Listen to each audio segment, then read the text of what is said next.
Nous allons parler aujourd'hui des pathologies du troisième âge. Donc il y aura plusieurs cours à ce sujet, les deux premiers concernant les pathologies physiques, sensorielles et physiologiques, et notamment comment pallier certaines de ces déficiences. Les autres cours aborderont les maladies psychiatriques, psychiques et la dépression, ainsi que les attitudes à adopter. Donc nous pouvons tomber malades à tous les âges et nous pouvons être atteints de n'importe quelle maladie, y compris celles qui touchent prioritairement les personnes âgées. Rhumatisme, problèmes respiratoires, cardiaques, digestifs, etc. Cependant, notre corps vieillit. Il est usé, disent certains. Ainsi, les personnes âgées vont devoir composer avec un corps plus fragile, plus douloureux, moins souple, parfois déformé par des pathologies rhumatismales.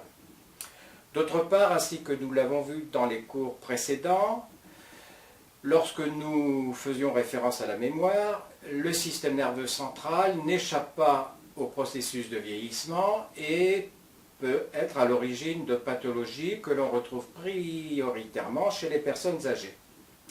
C'est le cas de la maladie d'Alzheimer ou des démences séniles, par exemple.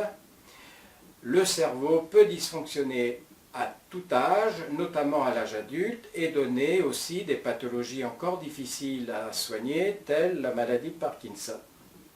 Je ne m'étends pas sur les maladies ou les pathologies psychiatriques, qui pourtant ne sont pas rares chez les personnes âgées, ou sont tout simplement présentes, puisque la personne en était affectée bien avant sa vieillesse. Nous en parlerons donc plus tard, comme je le disais tout à l'heure. Donc les personnes de plus de 65 ans cumulent souvent plusieurs maladies. Et c'est la complexité de ces maladies et de leur aggravation qui sont responsables de la perte d'autonomie. Les affections responsables de la perte d'autonomie des personnes âgées sont avant tout des maladies vasculaires et dégénératives. Ainsi, avec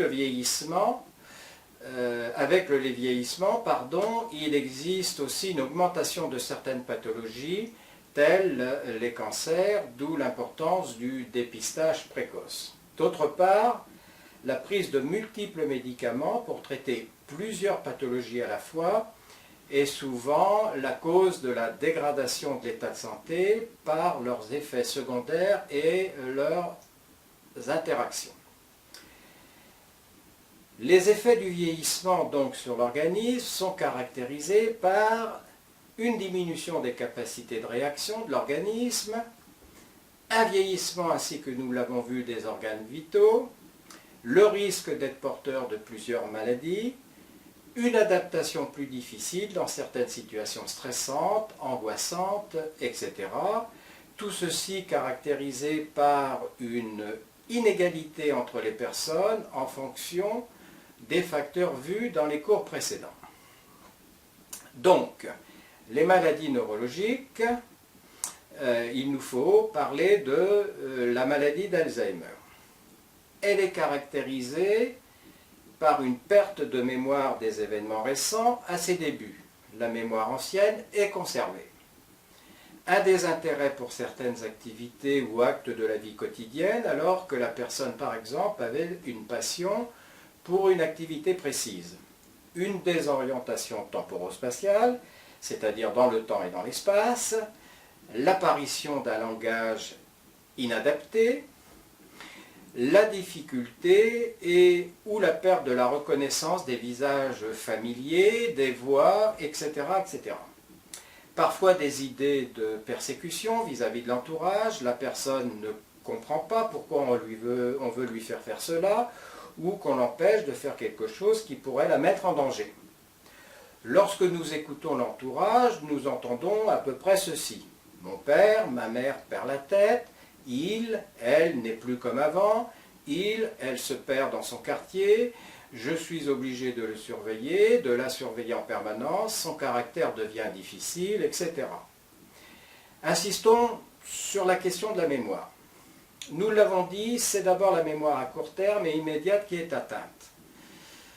ce déficit de mémoire à court terme ira de pair avec une baisse ou un déficit de l'attention. La mémoire à long terme ne sera concernée que plus tard. Comme la mémoire à court terme est la première déficitaire, les réponses qui lui seront afférentes deviendront, on s'en doute, assez vagues, notamment dans ce qui touche la sphère immédiate de la personne, à savoir sa vie sociale, sa vie de famille. Par contre, la mémoire acquise pour l'apprentissage et la répétition, comme effectuer un acte quotidien, ne sera pas immédiatement touchée. Aux troubles de la mémoire, nous associerons les troubles du langage, mots mal utilisés, impossibilité de se souvenir d'un mot, et à plus long terme, l'absence de langage, ce qu'on nomme une aphasie. Ce qu'il y a d'important à retenir, le registre affectif des personnes malades d'Alzheimer est conservé. Notre comportement envers elles doit absolument prendre en compte cet état de fait. Il faut donc, comme dans beaucoup de maladies psychiques, tenter de se mettre à la place de la personne pour mieux la comprendre. Les solutions qui passent par les neuroleptiques ont pour but de faire l'économie d'une relation toujours possible et si nous prenons en compte que la sphère affective est efficiente.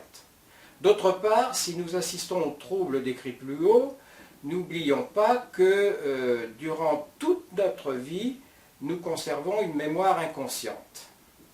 Cela vaut pour la maladie d'Alzheimer.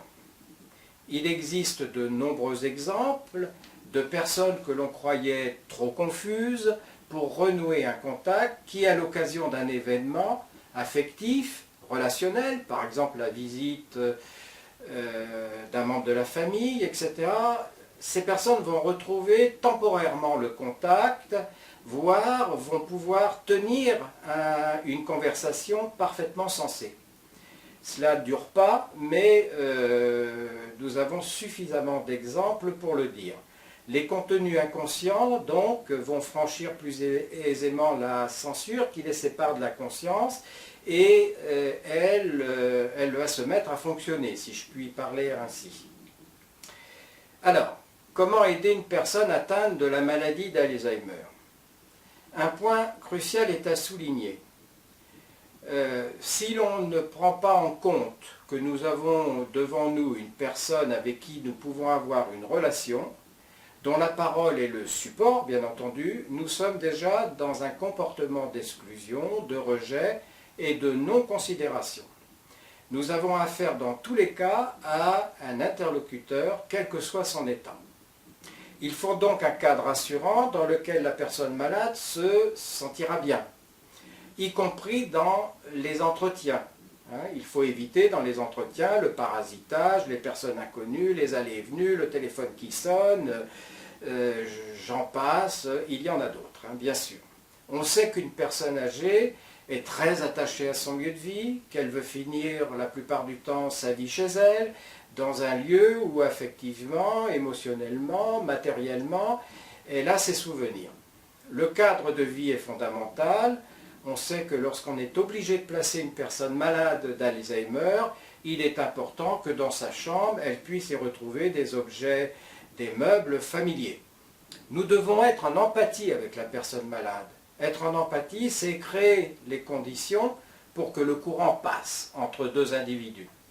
Si cela n'est pas possible, parce que le malade nous angoisse, il faut mieux passer le relais. L'angoisse est parfois déclenchée par un geste, une parole, un aspect physique qui inconsciemment réveille en nous une problématique refoulée. Nous n'en sommes pas conscients, mais cela se traduit par des symptômes tels l'angoisse. L'empathie fera en sorte que sur les registres affectifs et émotionnels, nous serons en phase avec le malade. C'est fondamental puisque nous avons souligné que la personne conservait son registre affectif. Évitons de la contrarier. Souvent, elle ne peut comprendre immédiatement ce que nous voulons. La relation doit être basée sur un échange de paroles parfaitement apaisant, en restant calme et en ne s'opposant jamais frontalement.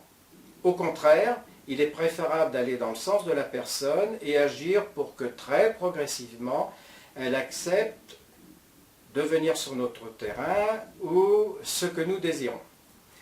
La relation doit être franche, le regard ne doit pas être fuyant et il est important, par des gestes simples, de faire comprendre à la personne que nous sommes vraiment en communication avec elle. Approbation par un geste, de la tête, des mains, etc.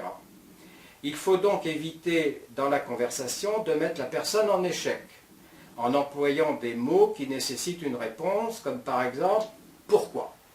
Il est aussi important de reformuler ses propos pour qu'elle entende que nous avons compris. Il faut être inventif. Souvent, le manque de dialogue entre la personne malade et ses partenaires relève non pas de celle-ci, mais de ses interlocuteurs qui ne font pas l'effort pour entrer réellement en communication. Voilà l'essentiel pour la maladie d'Alzheimer. Vous pouvez aussi, bien sûr, vous documenter en faisant des lectures, en allant sur Internet, etc., etc.